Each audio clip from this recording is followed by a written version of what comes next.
আসসালামু আলাইকুম। এখন আমরা রয়েছে হচ্ছে চট্টগ্রাম হাইওয়ে। এখান থেকে আমরা বান্দরবনের নীলগিরি দিয়ে কক্সবাজার যাব বাইক নিয়ে। দেখতে পাচ্ছেন বাইক নিয়ে আসছি। অনেক কষ্ট করে জার্নি করছি। প্রথমে আমরা ঢাকাতে ছিলাম, ঢাকা থেকে আবার চট্টগ্রাম আসছি, এসে আবার আমাদের প্রত্যেকটা সময় লেট হয়ে গেছে। অনেক কাহিনী আছে, বলবো চলতে চলতে, তো সাথেই থাকবেন।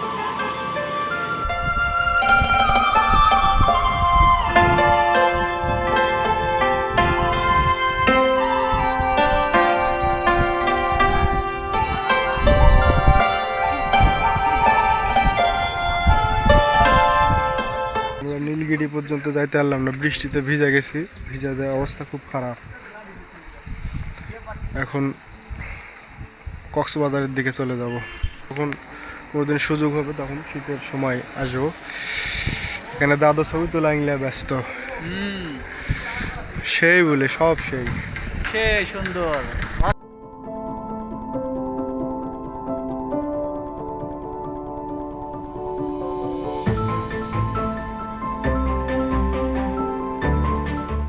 আলহামদুলিল্লাহ, নীলগিরি পর্যন্ত যদিও যাইতে না পারি, তারপরেও আল্লাহ আমাদেরকে খুব সুন্দর আকাশ দেখিয়েছে এখানেই।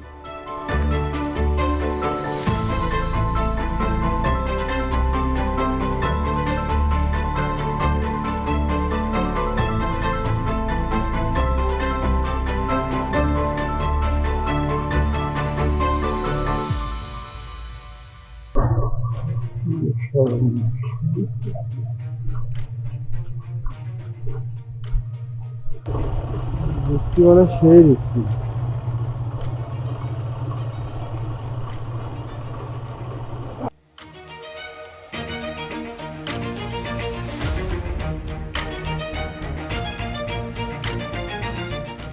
দেখতেই পাচ্ছেন কত কঠিন এই রাস্তা। একটু যদি স্লিপ কাটে বা ব্রেক যদি একটু বেশি ধরে যায় ভুলে, তাহলে একবারে স্লিপ কেটে আমরা পাহাড়ের নিচে পড়ে যাব, এরকম অবস্থা। আবার যখন উঁচু আসতেছে সেরকম গাড়ি উঠতেইছে না, এক গিয়ারে নিয়ে যেতে হচ্ছে, তারপরেও অনেক কষ্ট হয়ে যাচ্ছে। তো যাদের গাড়ি খারাপ তারা অবশ্যই গাড়ি নিয়ে আসবেন না।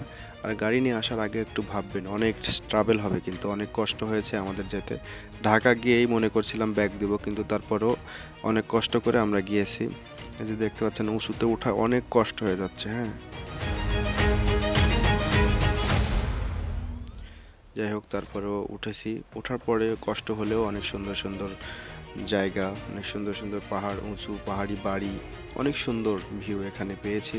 তবে নীলগিরি উঠতে পারিনি, দুঃখের বিষয়। এর কারণ হচ্ছে এমন বৃষ্টি হয়েছিল, বৃষ্টিতে আমরা ভিজে গিয়েছি, একটি রেইনকোট হারিয়ে গিয়েছে। এই কারণে আমার সাথে যে বড় ভাই ছিল তাকে রেইনকোট দিয়ে আমার ভিজতে হয়েছে। এখন এই ভিজার কারণে আমাকে ঠান্ডা লেগে গেছে, তাই আর উপরে উঠতে পারি না। আর যতই উপরে উঠতেছি বৃষ্টি, তাই ফিরে এসেছি কক্সবাজারের উদ্দেশ্যে। তো নেক্সট ভিডিওতে অবশ্যই কক্সবাজারের ভিডিও দেখানোর চেষ্টা করব ভালো মতো, এবং আবারও বান্দরবন যাব ইনশাআল্লাহ। তো যাদের ভিডিওটি ভালো লেগেছে অবশ্যই লাইক দিয়ে পাশে থাকবেন। আপনারা লাইক দিলে আমার খুব ভালো লাগে, হয়তো এর থেকে আরও সুন্দর বা কোনো জায়গা হয়তো দেখানোর জন্য ইচ্ছা জাগে ভিতরে। তো আজকের মতো এখানেই শেষ করছি। সবাই ভালো থাকবেন। আল্লাহ হাফেজ।